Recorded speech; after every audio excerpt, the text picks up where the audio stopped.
आप देख रहे हैं एबी स्टार न्यूज। मैं हूं आपके साथ सपना वर्मा। वक्त हो चला है अपना उत्तर प्रदेश का। बुलेटिन की शुरुआत में बात करेंगे प्रयागराज के हंडिया की, जहां पर जलाशयों की साफ सफाई को लेकर अभियान चलाया गया। यूपी में 15 एनसीसी बटालियन ने प्रयागराज से संबद्ध नेशनल इंटर कॉलेज हंडिया जलाशय में सफाई अभियान कार्यक्रम चलाया। कैंडिडेटों ने अभियान शुरू करके पहले एक जागरूकता अभियान भी चलाया। कैंडिडेटों ने रास्ते में मिलने वाले लोगों को जल की स्वच्छता होने से वाले फायदों से अवगत कराया। जलाशय पहुंचकर वहां मिली पॉलीथीन, कचरा और अन्य गंदगी को इकट्ठा कर उसे एक जगह नष्ट किया। इस अभियान में कॉलेज के प्रधानाचार्य अजय कुमार मिश्र ने इस अभियान की जमकर तारीफ की और कैंडिडेटों से किए जा रहे समाज सेवा के कार्य को आगे करने के लिए प्रेरित किया।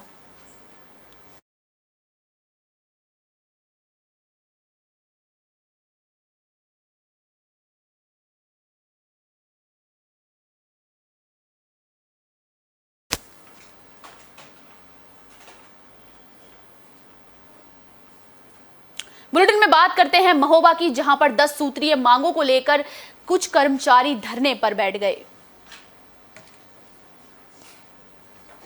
जिला महोबा में एनआरएलएम कर्मचारियों का बीते दिन 14 दिनों से जारी देशव्यापी हड़ताल खत्म होने का नाम नहीं ले रहा। राष्ट्रीय ग्रामीण आजीविका मिशन के दफ्तर के बाहर बैठे कर्मियों ने हड़ताल करके शासन के खिलाफ खासा रोष जाहिर किया है। हड़ताल पर बैठे कर्मियों ने 10 सूत्रीय मांगों को लेकर प्रशासन से निस्तारण किए जाने की मांग की है और मिशन से जुड़े कर्मियों का आरोप है कि सरकार ने उन्हें तमाम तरह के भर्तों का आश्वासन दिया था, लेकिन 2 साल बीत जाने के बाद भी उन्हें इससे वंचित रखा गया, जिसके चलते एनआरएलएम कर्मियों को देशव्यापी हड़ताल का सहारा लेना पड़ा और हड़ताल के दौरान कार्य का बहिष्कार कर 14 दिन बीत जाने के बाद भी कर्मियों की समस्या का समाधान नहीं हुआ है। इसी के साथ ही हड़ताल पर बैठे कर्मियों ने प्रशासन को खुली चेतावनी देते हुए कहा कि अगर शासन ने उनकी मांगे नहीं मानी तो जल्द ही हड़ताल आंदोलन का रूप ले लेगी, जिसके जिम्मेदार प्रशासनिक अफसर होंगे।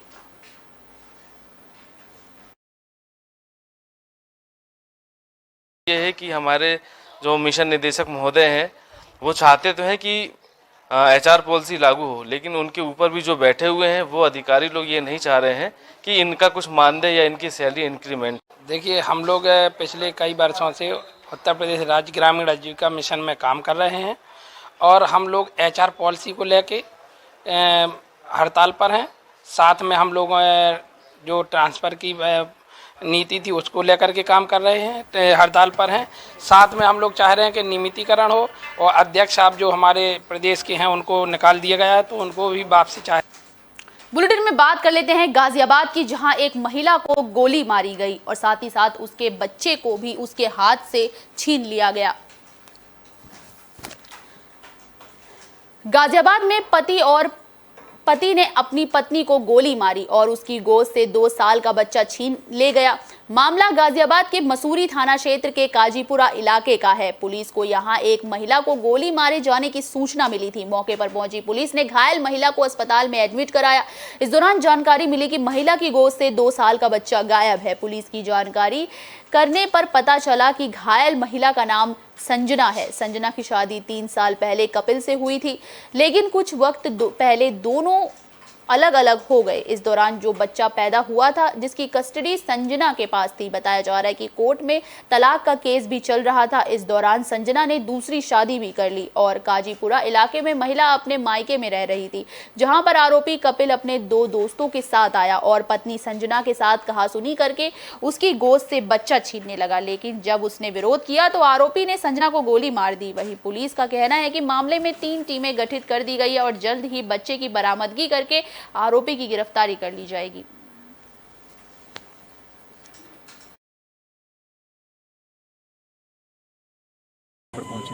इसमें जानकारी की तो ये पता चला कि एक महिला है 28 वर्षीय संजना, जो कि यहाँ पर अपने मायके में रहती हैं। तो उनके पति शादी लगभग 3 साल पहले हुई थी, तो पति से संबंध विच्छेद चल रहे थे, अलग अलग दोनों रह रहे थे। तो आज उनके पति अपने 2 साथियों के साथ यहाँ पर आया और इनके बीच में लड़ाई झगड़ा कहासुनी हुई। कहासुनी के उपरांत उसने बच्चा छीनने का प्रयास किया और उसमें महिला घायल भी हुई है। ये बताया जा रहा है कि गन शॉट है। सभी चीज़ें हम लोग वेरीफाई कर रहे हैं और महिला जो है उनका इलाज इस समय सर्वोदय हॉस्पिटल में चल रहा है। इसमें बुलेटिन में बात करते हैं मथुरा की, जहां पर राम की बारात में महाभारत देखने को मिली। दरअसल दो लोगों में जमकर मारपीट हो गई, जिसका वीडियो सोशल मीडिया पर वायरल हो रहा है। कान्हा की नगरी मथुरा में मर्यादा पुरुषोत्तम प्रभु श्री राम की भव्य राम बारात में महाभारत लाइव तस्वीरें देखने को मिली, जहां एक युवक और एक युवती के बीच जमकर मारपीट हुई। मारपीट से पहले दोनों के बीच खींचातान हुई और देखते ही देखते युवती ने जब युवक पर आरोप लगाना शुरू किया तो युवक ने युवती को मारना शुरू कर दिया। वहीं युवती ने भी दबंग युवक को सबक सिखाते हुए चप्पलों से मजामत कर दी। तस्वीरों में आप देख सकते हैं कि एक महिला और एक युवक में जमकर मारपीट हो रही है।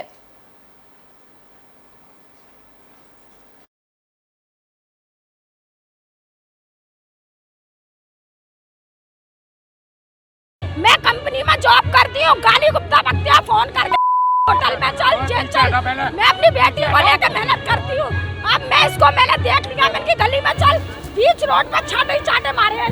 मैं कंपनी बात कर लेते हैं फिरोजाबाद की, जहां पर दिन दहाड़े लूटपाट की घटना देखने को मिली, जिसके बाद इस घटना से इलाके में अफरा तफरी मची हुई है।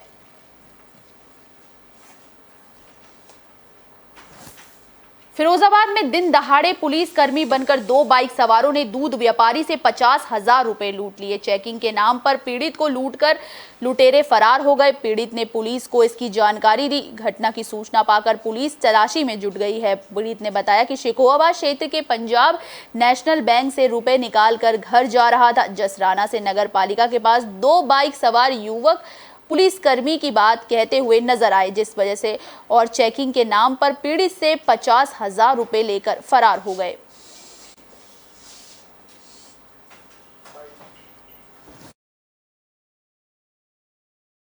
नगर पालिका के सामने 50,000 रुपये। कौन ले गया? बदमाश ले गए। और कौन ले गया? अच्छा, किससे लिए आप? हमारे बहनों ही थे। अच्छा, क्या नाम है उनका? मुकेश। कहाँ के रहने वाले हैं? नगरा उम्मेद। बात कर लेते हैं मथुरा की, जहां पर साधु का शव मिलने से हड़कंप मच गया। दरअसल शव मिलने के बाद से ही इलाके में अफरा तफरी का माहौल है।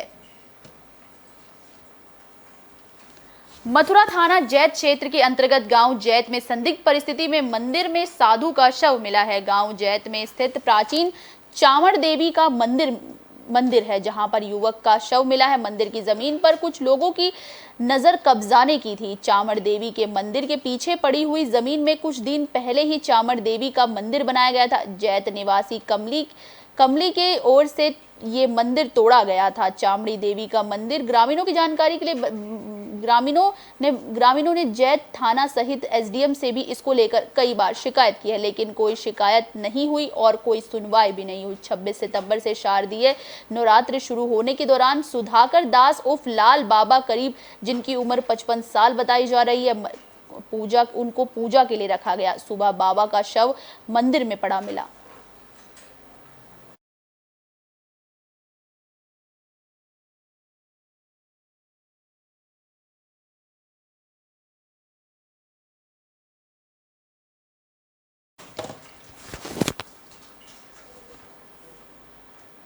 बात कर लेते हैं गोंडा की, जहां सीएम केजरीवाल को लेकर एक बड़ा बयान दिया गया है। सीएम केजरीवाल को नौटंकी बताया गया है।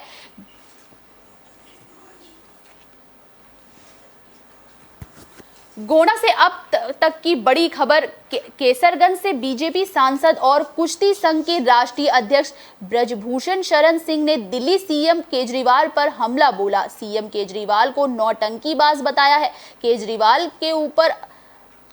उस पर कई तरह के आरोप भी लगाए हैं। उन्होंने कहा था कि बीजेपी मुझे गुजरात से प्रचार नहीं करने दे रही, जिस पर बीजेपी सांसद ने पलटवार करते हुए तीखा प्रहार करते हुए केजरीवाल को नौटंकीबाज बता डाला। जिला पंचायत सभागार में निगरानी समिति की बैठक में उन्होंने ये बयान दिया है।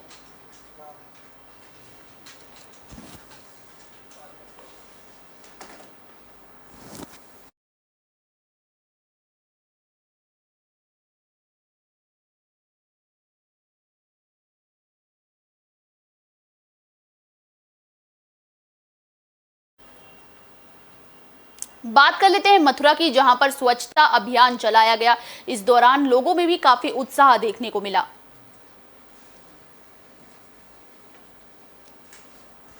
नगर निगम में स्वच्छ भारत के तहत चल रहे पूर्ण अभियान के दौरान यमुना किनारे, बिहार घाट और जुगल घाट पर स्वच्छता अभियान चलाया गया। सहायक नगर आयुक्त लवकुश गुप्ता ने बताया कि नगर को साफ सुथरा बनाए रखने के मकसद से नगर निगम की ओर से अभियान की शुरुआत की गई है, जिसके अंतर्गत नगर के वार्ड नंबर 67, 59 और 70 को प्रथम चरण में चयनित किया गया है, जिसमें पूर्ण अभियान के तहत सफाई अभियान चलाए जा रहे हैं। पूर्ण अभियान के प्रभारी विकास दवे ने बताया कि यमुना किनारे, बिहार घाट और जुगल घाट पर स्वच्छता अभियान चलाया गया, जिसके माध्यम से लोगों को अपने आसपास के क्षेत्रों में स्वच्छता बनाए रखने का संदेश दिया गया है।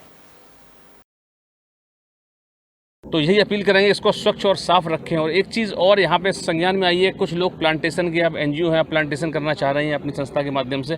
तो कुछ लोगों ने यहाँ एक बात कही है कि जो प्लांटेशन किया है, ये परिक्रमा मार्ग में इतना नज़दीक कर दिया है कि लोगों को परिक्रमा लगाने के लिए स्पेस नहीं मिल रहा है। तो हम आपस में इन लोगों को सभी से ये अपील करेंगे, ये लोग आपस में सामंजस्य बिठा के या नगर निगम के साथ बात करके प्लांटेशन करें, बहुत अच्छी बात, लेकिन उन जगह पर ना करें जो लोगों।